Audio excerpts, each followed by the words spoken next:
Real Madrid ഇന്നലെ എന്തായാലും ഒസാസുവാനയ്ക്കെതിരെ 1-0 ജയിച്ചെങ്കിലും ആ ജയത്തിൽ അത്ര അങ്ങോട്ട് സന്തോഷം ഫാൻസിന് ഇല്ല എന്ന് പരക്കെ ഒരു സംഭവം ഇങ്ങനെ പൊക്കോണ്ടിരിക്കുന്നുണ്ട്. എസ്പെഷ്യലി കളി കുറച്ച് ബോറിംഗ് ആയിരുന്നില്ലേ എന്നും ഒരു അഭിപ്രായമുണ്ട് കേട്ടോ. അപ്പോൾ അതിനെക്കുറിച്ചൊക്കെയാണ് നമ്മൾ സംസാരിച്ച് പോകുന്നത്. ഓൾറെഡി ഇതിനെക്കുറിച്ചുള്ള മാച്ചിലുള്ള പല കാര്യങ്ങളും അവിടെയും നിങ്ങൾ കണ്ടിട്ടുണ്ടാകും. സോ ഞാനിതിൻ്റെ ഓരോന്നോരോന്നും കീറി മുറിച്ച് പറയാനിരിക്കുന്ന ആളൊന്നുമല്ല. പക്ഷേ എന്നാലും ആ മാച്ചിലുണ്ടായ കുറച്ച് ഇൻട്രസ്റ്റിംഗ് കാര്യങ്ങളും പോസിറ്റീവ് നെഗറ്റീവ് സംഭവങ്ങളോ ഒന്ന് പറഞ്ഞു പോകാമെന്ന് വിചാരിക്കുകയാണ്. അപ്പോൾ നിങ്ങൾ എന്തായാലും വീഡിയോ ഇഷ്ടപ്പെടുകയാണെന്നുണ്ടെങ്കിൽ ലൈക്കും സബ്സ്ക്രൈബും ചെയ്യണ കാര്യം ഓർക്കുക. പിന്നെ രണ്ടാമത്തെ കേസ് എന്താണെന്ന് വെച്ച് കഴിഞ്ഞാൽ നിങ്ങൾക്ക് ചിലപ്പോൾ എൻ്റെ അടുത്ത് പോസിറ്റീവായിട്ടായിരിക്കാം നെഗറ്റീവായിട്ടായിരിക്കാം അത് താഴെ കമൻറ്റ് ചെയ്യുക ഇൻ എ ഹെൽത്തി വേ എന്നും കൂടെ ഓർമ്മിപ്പിച്ചുകൊണ്ട് welcome to AT podcast football club.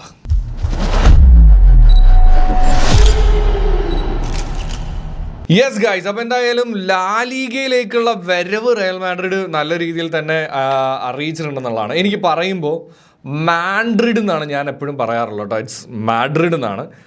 എനിക്ക് കഴിഞ്ഞ ദിവസം തന്നെ എൻ്റെ ഒരു ഫോളോവർ തന്നെയാണ് എനിക്കത് പറഞ്ഞു തന്നത്. പക്ഷെ അത് ഞാൻ പണ്ട് മുതൽ പറഞ്ഞ് ഇപ്പം ഞാൻ എത്ര മാറ്റാൻ ശ്രമിച്ചാലും എനിക്ക് മാറ്റാൻ പറ്റാത്തതുപോലെ ആയി പോയടേ. അതുകൊണ്ട് ഷമീർ എന്ന് പറയുകയാണ്. അപ്പോൾ എന്തായാലും റിസൾട്ട്സ് നോക്കുകയാണെന്നുണ്ടെങ്കിൽ 3 പോയിൻറ്റ്സ് സെക്യൂർഡ് ആയിട്ട് റയൽ മാഡ്രിഡിൻ്റെ കയ്യിലുണ്ടെങ്കിലും എംബാപ്പെ ഗോൾ അടിച്ചെങ്കിലും ഈ പറയുന്നത് പോലെ തന്നെ നമുക്ക് എക്സ് തുറന്നാലും ഇൻസ്റ്റഗ്രാം തുറന്നാലും 70% ഒരു മൃഗീയ പൊസിഷൻ ആർക്കുണ്ടായിരുന്നു? ഈ പറയുന്ന പോലെ തന്നെ റയലിൻ്റെ കയ്യിൽ ഉണ്ടായിട്ടും കളി കുറച്ച് ബോറിംഗ് ആയി പോയി എന്നുള്ള ഒരു അഭിപ്രായമുണ്ട് കേട്ടോ. ഞാൻ 2-3 പോസിറ്റീവ് കാര്യങ്ങൾ പറഞ്ഞുകൊണ്ട് തന്നെ തുടങ്ങാം.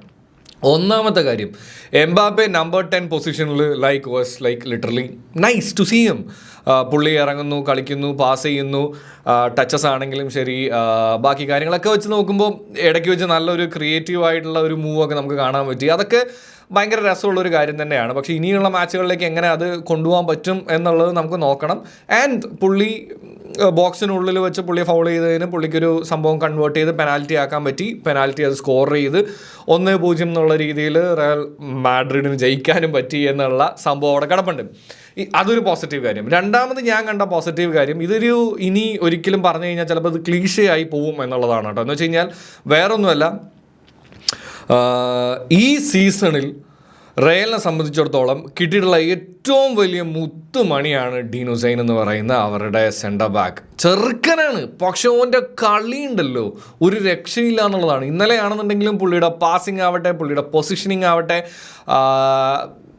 ഞാൻ ഭയങ്കര ഒരു ഫ്യൂച്ചർ പുള്ളിയെ അവിടെ എസ്പെഷ്യലി റയലിൻ്റെ ഒരു ക്യാമ്പിൽ കാണുന്നുണ്ട്. And I'm so happy to see him. ഞാനൊരു ബാഴ്സ ആരാധകനാണെങ്കിൽ പോലും ഞാൻ മുമ്പും വീഡിയോയിൽ പറഞ്ഞിട്ടുണ്ട്, റയൽ മാഡ്രിഡിനെ സംബന്ധിച്ചിടത്തോളം this guy is going to be a gem. അല്ലെങ്കിൽ അവർക്ക് കിട്ടിയിട്ടുള്ള ഒരു എന്താ പറയുക, അടിപൊളിയായിട്ടുള്ളൊരു സെൻറ്റർ ബാക്ക് തന്നെയാണ്. അതിൽ എനിക്ക് തോന്നുന്നു ആർക്കും വലിയ സംശയങ്ങളൊന്നും ഉണ്ടാവില്ല എന്ന് തോന്നുന്നു.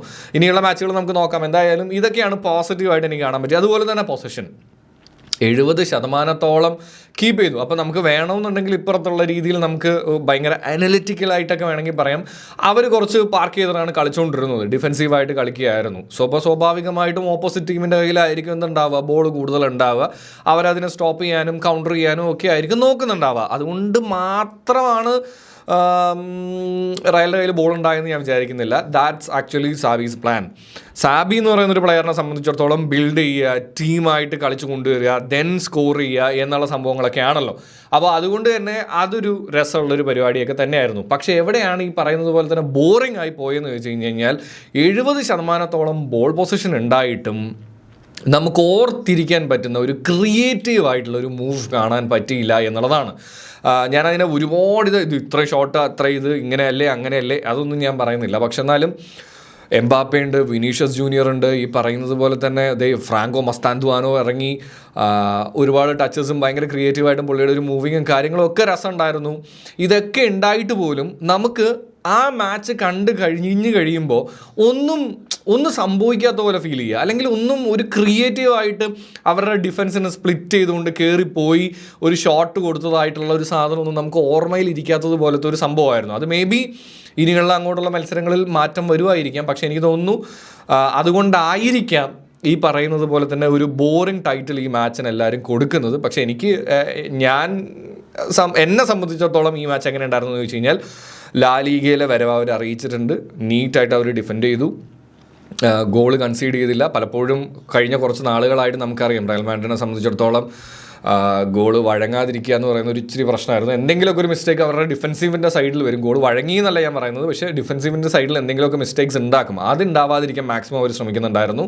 നല്ല രീതിയിലൊരു കോർഡിനേഷനും കാര്യങ്ങളും ഒക്കെ കാണാൻ പറ്റുന്നുണ്ട്. ഇനിയുള്ള മാച്ചുകളിൽ അങ്ങോട്ട് ഉഷാറായിരിക്കും റയൽ എന്ന് ഞാൻ പേഴ്സണലി വിശ്വസിക്കുന്നുണ്ട്. അങ്ങനെ വന്നാലാണല്ലോ നമുക്കും ഒരു നല്ലൊരു എൽ ക്ലാസിക്കോ കാണാൻ പറ്റുള്ളൂ. ഞാനും അതിനൊരു ത്രില്ലിലാണ്. നമുക്ക് വെയിറ്റ് ചെയ്തിരിക്കാം. എന്താണ് നിങ്ങൾക്കും ഈ മാച്ച് കണ്ടു കഴിഞ്ഞിട്ട് തോന്നിയെന്നുള്ള എല്ലാ കാര്യങ്ങളും താഴെ കമൻറ്റ് ചെയ്യുക. ഓൾമോസ്റ്റ് എല്ലാ സൈനികങ്ങളും നല്ലതാണ് കേട്ടോ, ഞാൻ എടുത്ത് പറഞ്ഞില്ല എന്നുള്ളത് മാത്രമേ ഉള്ളൂ.